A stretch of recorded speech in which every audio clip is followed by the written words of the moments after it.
So dito tayo ngayon sa ating harap ng ating tindahan para i-rearrange natin itong ano natin, pins concrete post. Dito tayo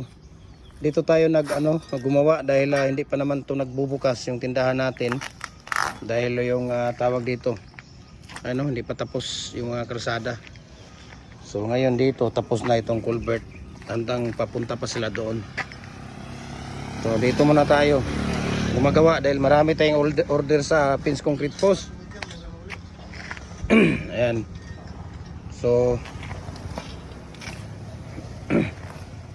asa andere? Dili alas 4 na sila kay sayo na sila mag-in. Pag pag udto alas 11 na sila mundang. Alas 6 na sila mag-in. Di ikaw mo istorya ako ito oh.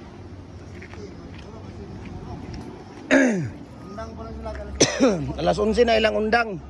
Alas 4 din na sila undang sa hapon. Oo, yan ay kuhan sa oras. Oras dito ka mo, alas 5 ba mo? Ayan oh, tingnan niyo oh. Hindi ra mo kuno kami sa una mo manggapon. Ayan, so dito tayo gumagawa. So ang daming tawag dito.